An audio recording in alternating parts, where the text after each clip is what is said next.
Hello friends, welcome to the channel. मैं हूं आपका दोस्त धनंजय।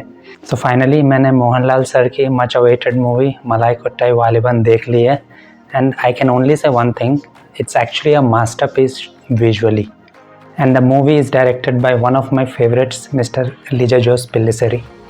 जैसा कि मैंने ट्रेलर रिव्यू में भी कहा था, what actually I liked in the trailer and what are my expectations from the movie. So does the film delivers that as expected by the trailer? Let's find it out in this video. To be frank with you, movie देखने के बाद मुझे काफ़ी disappointment हुई। इसलिए नहीं कि movie was not that great as expected by the trailer, but इसलिए कि this movie actually has come out of Mr Lijo Jose Pellissery direction. Lijo Jose tells a story of a great warrior Vaaliban played by Mr Mohanlal who was unbeaten in his entire life. ये movie हमें वालिबन के life journey पे लेके चलती है and explore करती है उनके struggles, relationship with his father, brother and the betrayal. इस मूवी का स्क्रीन प्ले लीनियर वे में चलता है, जहाँ पे मूवी के स्टार्टिंग में ही ये एस्टैब्लिश कर दिया जाता है कि the lead character is actually a strong wrestler और अब वो अपना नाम अलग अलग शहरों में जाकर उनसे चैलेंज करके बनाना चाहता है। एंड इस पूरे जर्नी में उसके हेल्प के लिए रहते हैं उसके father and his brother. So here there was no nonsense. Movie के स्टार्टिंग में ही कैरेक्टर इंट्रोडक्शन और उनके मोटिवेशन एस्टैब्लिश हो जाते हैं।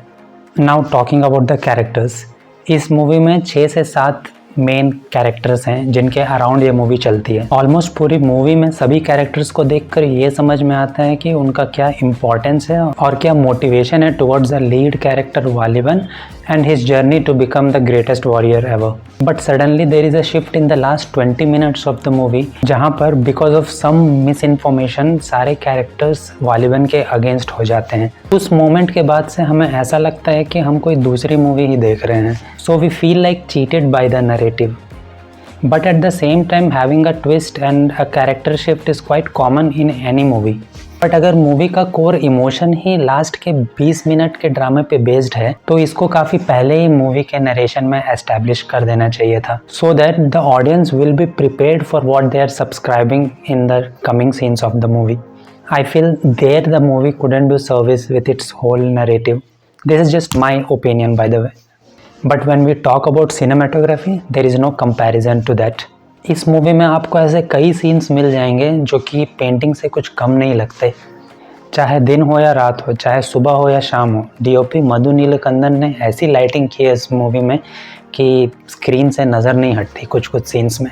ये उनका दूसरा कोलैबोरेशन है with Lijo Jose after the movie Churuli and I suggest you to watch that movie as well. ऐसे कई डायरेक्टर्स हैं जिनको एक अच्छा स्क्रीन पर्दे पर देखने लायक बनाने के लिए बहुत सारी चीज़ें लगती हैं, प्रॉप्स, एक्स्ट्रास, लाइटिंग्स और बहुत सारी चीज़ें करनी पड़ती है। बट लिजो जोस को ये कुछ भी नहीं चाहिए। There is a night sequence in the movie जहाँ पे 2 बैलगाड़ियाँ एक दूसरे के सामने आकर खड़ी हो जाती हैं, एक में हीरो और एक में विलेन, और वो लोग एक दूसरे को चैलेंज कर रहे हैं। There are no other characters in this scene but still it looks quite brilliant on the big screen. That's what Lijo Jose for you.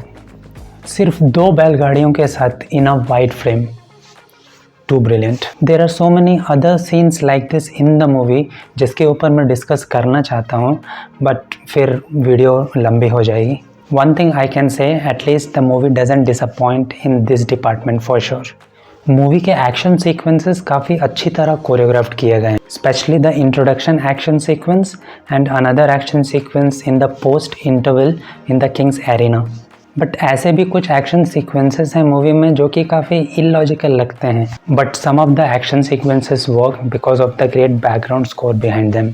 जब भी कोई एक्शन सीन पर्दे पर आता है so it keeps you engaged with that scene and at the same time आपको excite भी करेगा कि इस मोमेंट के बाद होने क्या वाला है। बैकग्राउंड स्कोर आपको थ्रिल और एक्साइटमेंट दोनों देगा। Harish Peradi playing the father of Vaaliban in this movie and उन्हें इस रोल के लिए कास्ट करना is a good decision by the makers. Specially उनका performance in the last few minutes of the movie was amazing. For me the best surprise in this movie was Danish Sait. मैं दानिश को कुछ सालों से फॉलो कर रहा हूँ and I like the way he has grown in his career from YouTube to IPL host now to the biggest movie of the Malayalam cinema, and to my surprise he was very good in the movie. Kudos to him and his performance, and I wish him the best for his next projects. Mohanlal एक ऐसे actor हैं in the Indian film industry, you give any character to him, he give 100% and does justice to that character. Malaikottai Vaaliban के लिए जो confidence और care free attitude चाहिए था, Mohanlal actually has given the same to this character. Obviously ये एक बड़े canvas की मूवी है from the Malayalam industry, and the movie is actually riding so much on the star power of Mohanlal. तो लोग ज़रूर जाएंगे थिएटर्स में मूवी देखने के लिए, but the only issue is that they may get disappointed with the story and the execution of the movie. जैसा कि मैंने ट्रेलर रिव्यू में भी कहा था, this movie actually has a potential to become big, और अगर मूवी में ड्रामा एंड स्क्रीन प्ले काम कर जाए then this movie can do wonders. But unfortunately Lijo Jose का वो मैजिक मिसिंग था इस मूवी में, जो कि हमने उनके पिछले मूवीज़ में देखे हैं। मुझे इस मूवी से काफ़ी एक्सपेक्टेशंस थी and I wanted this movie to be worked. Maybe that's why I got more disappointed. Anyways, I can always watch this movie again for the visual brilliance at least. And still I'll be excited for the next project of Mr. Lijo Jose Pellicer. आपको ये movie कैसी लगी मुझे comment section में बताओ, because even I also would like to know the thoughts that what you actually have felt, because you may connect with some parts of the movie where I actually could not able to connect. So please let me know. So that's all in this video. See you in the next video. Bye.